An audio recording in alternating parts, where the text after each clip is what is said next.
And we can do so by trying to make sense of this by conceptualizing, at least theoretically, of a time before society, what's known as a pre-social.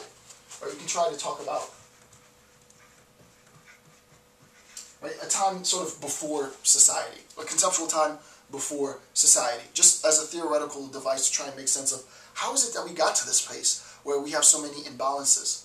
Like, how is it that we got to a place where our social nexus is so disjointed and there's so much inequality within our social nexus and many, many different sort of nodal points or force relations, right? There's imbalances at all of these points, or most of these points. How did we get to this point? And maybe we can select one of these remedies to correct it, right? We can orchestrate a labor revolt, a labor movement, and that labor movement then will equalize the imbalance in society. That's an option. The question is, so if that makes sense, and I think it should make sense, then what does that look like? And I have an image of what that might look like, right? That would be an a priori, A-P-R-I-O-R-I. That would be an attempt to have an a priori sort of justification for social inequality. What in the world does that mean? The authors are, and I think I described this in the last section in talking about essentialist a priorism, the authors are suggesting that it seems to be the case that within and throughout the history of social revolts, that there has been an attempt to say what inherently is the systemic problem within society from a time even before the social. So that we have the social here. And you can imagine that there's a rupture in the social, and the social is gradually weakening. And what we want to do is we want to fix that. We want to mend that structure. What's the word? The response to the suture, we want to fix that lesion, I guess. And the way that we go about doing that, so this is a suture. And the way that we go about doing that is by saying, well, it's going to be either 1 or 2 or 3, right? It's either going to be a labor movement, it's going to be a political revolution, it's going to be an economic revolution, what have you. This one suture will fix all the elements of society, and we know that this works. We know that this works even prior to the formation of society, right? We know, sort of conceptually speaking, that insofar as we've adopted private property as the way that we do business for all practical purposes. And on a side note, on a quick side note, Invisible Numinous, wow. Invisible Numinous did a 4-part series on the construction of private property, right? And how this idea that private property is innate is ridiculous, and he did this profoundly phenomenal series, 4-part series on sort of the construction of private property. Once I started watching the first video, I couldn't stop watching. It was an amazing, amazing series. I might even, if I remember, provide the link to it. But just put in, youtube.com/invisiblenuminist, and you'll be able to see it. I think he gave a really great account as to why the idea that private property is inherent is fallacious. It was, like everything else, socially constructed. So what he did was talk about the social construction of private property. Well, the idea is, if there's a rupture, that was the word I was trying to think of. If there's a rupture or a lesion in the social, the way that we go about suturing it, the way that we go about fixing it, is by appealing to one of these classic privileged struggles. And one of the 3 of these classic privileged struggles is invariably going to fix whatever is at stake, right? And the authors want to say that this is wrong. They want to say that this approach is wrong. The alternative approach is an a posteriori approach. T-E-R-I-O-R-I. They want to offer an a posteriori approach. This means dependent on experience. And this means this is independent. Independent on experience, or independent to experience. And this is dependent, dependent to experience. Meaning, as I said in the last video, an a priori example would be a bachelor is an unmarried man, an unmarried man is a bachelor. In order to verify the validity of that claim, I don't have to see any particular bachelor. It's true by the definition. And an a posteriori claim, something that needs to be dependent on experience in order to determine the validity, is the cat is on the mat. You don't know that that's true until you see that the cat is on the mat.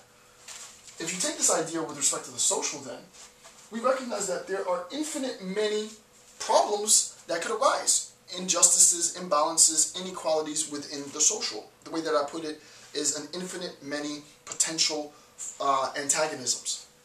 There's infinitely many inequalities that can be systematically, intentfully introduced into the social to greater facilitate those who organized and structured and created those inequalities. Right? I want to create a system in which me and my kind benefit and you and your kind don't. How do I go about doing that? And I'll talk later in the next section, not in the next section, at the end of this section of a concrete example, but I don't want to get into that now. The idea that there is this one rupture within the social, and that there's this one method, and I'm generalizing a bit here, and there's this one method, the revolt of the labor movement.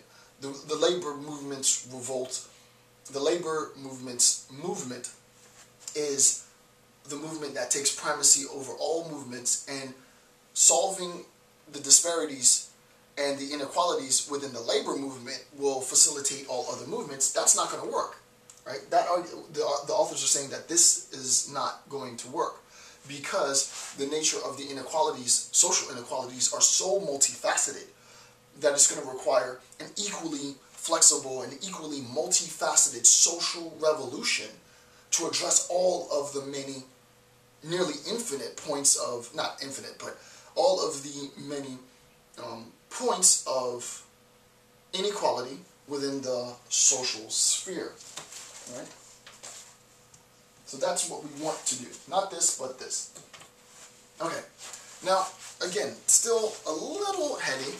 I want to make a little bit more sense of that. So if you turn to the top of page 19, I'll read through the synthesis that I wrote. So this is basically the idea. It is incorrect, right? It is incorrect to assume that there is an a priori nature to social antagonism.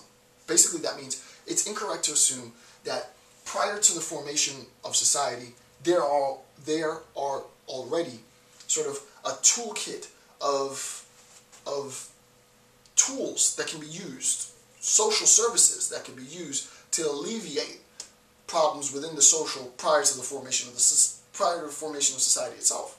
Right? You can't just say, it's begging the question, right? To say that, well, the way that we go about resolving classism and the struggle of the middle class as a labor struggle is to set the labor movement as the primary social movement. It's false, right? What if it's the case that the labor movement isn't part of this new social transformation, or it's just one of many aspects of social inequalities that need to be addressed, that need suturing, right? That's the first point. And thereby an a priori solution with a privileged revolutionary subject, right?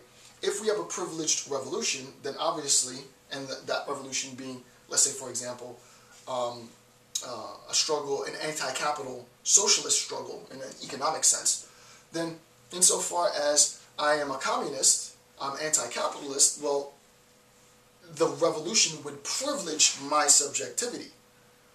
This is not the case, right? This is not the case now, nor can it be the case now, that there, especially in Occupy Wall Street, there isn't a privileged revolutionary. It's not a labor movement. It's not an anti-capitalist movement. It's not a capitalist movement. It's not a communist movement. It's not a democratic movement. It's not a conservative movement. It's not a libertarian movement, right?